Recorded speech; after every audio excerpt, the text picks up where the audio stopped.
জন্ম কবে আর কে মূল্য করবে তাতে তোমার আমার বলা। যেহেতু যারা জন্ম নিয়েছে আবার চলে গেছে তারা তো সুখের জায়গায় বাস করছে, তা তার তারিখ আর তার দিন নিয়ে তোমার আমার ফায়দা কিছুই হবে না। তুমি আমি আল্লাহর কাছে গিয়ে কি করে সুখে থাকবো সেই কথা নিয়ে চিন্তা ভাবনা করি।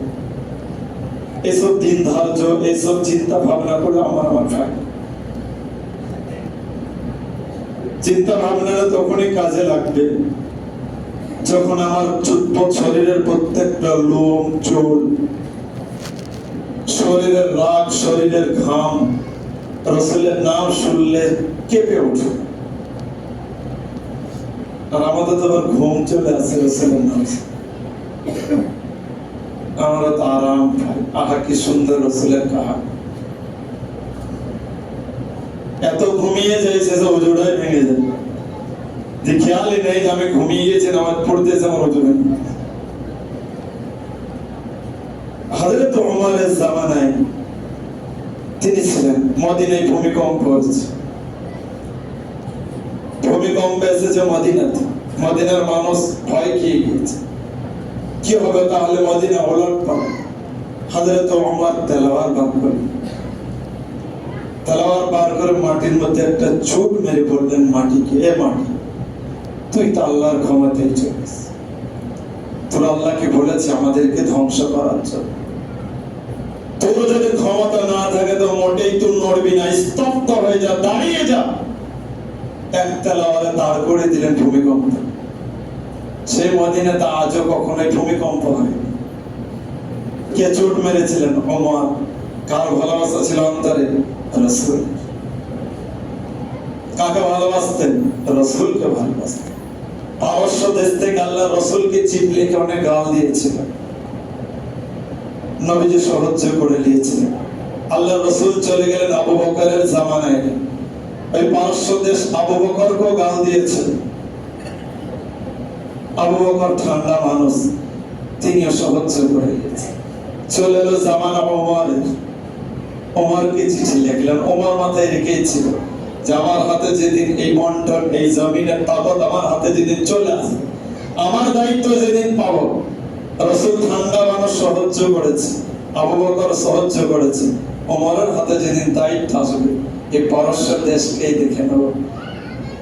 ওমরের জামানা চলে এলো, পারস্য দেশকে হযরত ওমর চিঠি লিখলেন, যা যা আবু বকর নেই, আজ আর রাসূল নেই। রাসূলের মহব্বত করনে वाला ওমর তোমায় চিঠি লিখেছে, তুমি যদি এবার নড়তে চাও ওমরের সামনে তুমি নড়তে পারো। কার ভালোবাসা ছিল? রাসূল। ভয় করতেন না, ওমরকে ভয় করতেন জিন, ভূত, শয়তান, মাটি, জমিন, আসমান, পাহাড়, পর্বত ভয় করতেন।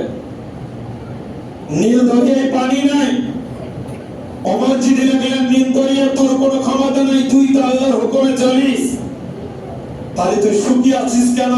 তুই যদি আল্লাহর হুকুমে চলিস, এখনই পানি বর্ষিত হওয়ার জন্য তলা থেকে পানি আসে। আমি চাই যে এই নীল দরিয়া ভর্তি হয় সঙ্গে সঙ্গে। ওই কাগজ নীল দরিয়ায় ফেলে দিল, নীল দরিয়া থেকে এমনি ভুকড়ি মেরে পানি আসতে লাগলো, এত পানি আজও নীল দরিয়া শুকায়নি। কার পাওয়ারে? ওমরের। ভালোবাসা কার ছিল? রাসূলের। আরে মুসলমান, তুমি তো ঘুমিয়ে যাও রাসূলের নাম শুনে। আরে মুসলমান, রাসূলের নাম শুনলে তো তোমাকে খারাপ লাগে। তুমি কি করে বলো আমি রাসূলকে ভালোবাসি, কি করে বলো রাসূলকে মহব্বত করি? এই দিনকে ভালোবাসা, দিনকে মনে রেখে কোনো কাজ নেই। কাজ তো তখনই হবে যখন তুমি রাসূলের পায়রাবি করবে, তার ইত্তিবা করবে, তার পেছনে তুমি চলতে থাকবে। আজ তুমি চলো, আজ তুমি রাসূলকে নিয়ে চলো, আজ তুমি রাসূলকে ভালোবাসো। দেখতেই তো পাই না শরীরে যে রাসূলের কি ভালোবাসা আছে, চোখে তো পড়েই না যে রাসূলের কি ভালোবাসা আছে। আল্লাহ নবী সাল্লাল্লাহু আলাইহি সাল্লাম যখন আমিনার গর্ভে এলেন, শুধুমাত্র গর্ভে এসেছে 4 মাস বা 3 মাস, 4 মাস 6 মাস তার গর্ভে যখন আল্লাহ নবী এসেছেন, হযরত আমিনার শরীর থেকে একটা সুগন্ধি বের হতো। হযরত আমিনা অবাক হয়ে যেত, আমি তো কোনো আতর ব্যবহার করি, আমি কোনো সেন্ট মাখি না, তাহলে এত সুগন্ধি আমার গা থেকে বেরোয় করতে। আব্দুল মুত্তালিবকে বললেন, আল্লাহ রাসূলের শ্বশুর লোক আব্বা, আমি বুঝতে পারি না আমার গর্ভে যখন থেকে সন্তান এসেছে আমি কোনো পারফিউম আতর সেন্ট কিছু ব্যবহার করি না, কিন্তু আমার গা থেকে সেন্ট করে আমাকে সবাই বলে, আমেনা তুই এত সুন্দর সেন্ট কোথায় পাস, কোথা থেকে মাখিস? কিন্তু আমি তাদের বলি যে আমার গায়ে আমি তো কোনো আতর ব্যবহারই করি না, যে সেন্ট এলো কোথা থেকে? আব্দুল মুত্তালিব ভাবতে লাগলেন বিষয়টা কি। হযরত আমিনা বললেন, আব্বা শুধু এই নয়, আমি রাস্তায় চললে পাথরগুলো আমাকে বলে যে আসসালামু আলাইকুম। আমি রাস্তায় চললে যদি রোদ আসে তো আমার মাথার উপর যেন একটা ছাতার মতো ছায়া থাকে, আমি সরে সরে দেখি, একটু সরি দিয়ে তাকাই তো আমার সঙ্গে ছায়াটা সরে। কার পাওয়ার এটা? রাসূলের পাওয়ার। আমিনার গর্ভে রাসূল এসেছে। রাস্তার পাথর সালাম দিতে আসসালামু আলাইকুম আমিনা ইয়া রাসূলুল্লাহ। যে পাথর গাছ পাতা তারা চিনতো যে রাসূলের মা, এটা রাসূল।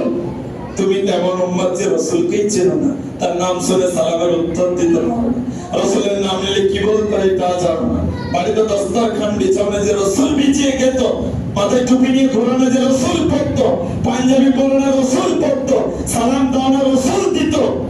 তুমি তো লোককে খারাপ ভাষা দিয়ে গালি, আর তুমি বলো আমি রাসূলকে ভালোবাসি। এই নবীর দিন নিয়ে আজ জন্মদিন, আজ মৃত্যু দিন, আজ আপনার এইসব নিয়ে আমি আপনি মাথা চাড়া দিয়ে উঠছি, কি লাভ হবে? তারা তো তাদের জায়গায় বাস করছে, সুখের জীবন কাটাচ্ছে জান্নাত। তুমি কি করে জান্নাতে যাবে সেই কথা, তুমি কি করে জান্নাত পাবে সেই কথা ভাবো, তুমি কোথায় গিয়ে আল্লাহর কাছে বাস করবে সেই কথা নিয়ে চিন্তা ফিকির করে। যেন ওই দিনটা মনে রাখছি, আজ 12ই রবিউল, আজ মুহররমের আশুরা, আজ অমুক দিন, আজ শবে বারাতের রাত, আজ 27 রাত, সব মনে রাখছো, কিন্তু কি লাভ তোমার মনে রেখে? তুমি তো মসজিদ আসো না, তুমি তো কোরআন জানো না, তুমি তো নামাজও পড়ো না, তোমার কাছে টাকা থাকলে তুমি যাকাত দাও না, আর টাকা থাকলে তুমি হজও করো না। আসলে বললাম রাসূলকে ভালোবাসে, পয়সা নিয়ে বসে আছে ব্যাংকে, মদিনা যাওয়ার সুযোগ হচ্ছে না, অজন্য রাসূলকে ভালোবাসে। কি হবে টাকাগুলো? আরে ভালোবাসলে একবার মদিনায় ঘুরে আসো, রাসূলের কবরে জিয়ারত করে আসো, মক্কা নগরটা দেখে আসো, যে জায়গায় গেলে রাসূল কাটিয়েছে রাত আর দিন খেজুর গাছের ডালের তলে, সেগুলো দেখে আসো। তুমি দেশিতে থাকো, ঘুম দাও ভসভস করে, আর বলছো আমি রাসূলকে ভালোবাসি। রাসূল কোনদিন এসিতে শুয়েছে না গদিতে শুয়েছে? আল্লাহর নবী তো দড়ির খাদে শুতেন। হযরত ইবনে আব্বাস রাদিয়াল্লাহু তাআলা আনহু, আল্লাহর নবী ঘুম থেকে উঠে বসে যে পিঠে দাগ হয়ে গিয়েছে, ধারা পাকে দাগ, দড়ির যে একটা বাঁধন থাকে ডিজাইন, এই ডিজাইনের দাগ হয়ে গেছে। হযরত আব্বাস বলছেন, ইয়া রাসূলুল্লাহ, আপনি তো আমাদের নবী, আমাদের তো অনেক সম্পত্তি রয়েছে, বড় লোক ছিলেন আব্বাস রাদিয়াল্লাহু, আপনি দড়িতে শুয়েছেন, আপনার দাগ হয়ে গেছে রাসূলুল্লাহ, আপনি বাড়ি থেকে তাহলে একটা কাঁথা বা একটা তাকিয়া, বালিশ, একটা গদি এনে দিন, আরাম করে শুবেন। আল্লাহর রাসূল বলছে, আব্বাস আমি তো আরাম করে ঘুমাতে কেন আছি? আমি মানুষকে শিক্ষা দিতে এসেছি, ইসলামকে প্রতিষ্ঠিত করতে এসেছি। আমি যদি আরামে ঘুমাবো তো আমার উপরে কি করবে? তাহলে তোমার আমার জন্য রাসূল বিছানা বিছাইনি, তোমার আমার জন্য রাসূল রাত্রে আপনার ঘুম হারাম করে দিয়েছে, তোমার আমার জন্য খাওয়া পরে মুছে দিয়েছে।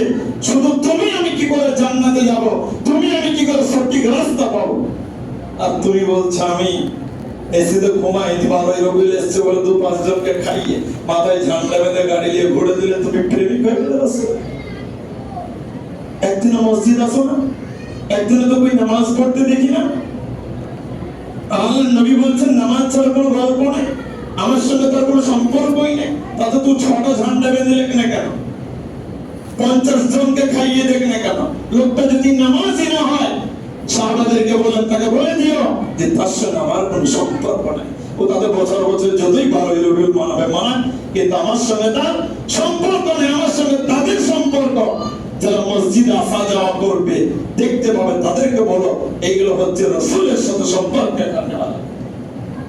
তাই অনুরোধ করবো নিজের জিন্দেগি তৈরি করে ওইসব ডেট ফেট দেখে দিন দেখে বসে করে না, নামাজি হওয়া, মসজিদ আসি, কোরআন শিখি, রাসূলের তরিকা যেগুলো চেয়েছে আমাদেরকে সেগুলো নিয়েছে। চেষ্টা করবে ইনশাআল্লাহ, আল্লাহ তাআলা আমাদের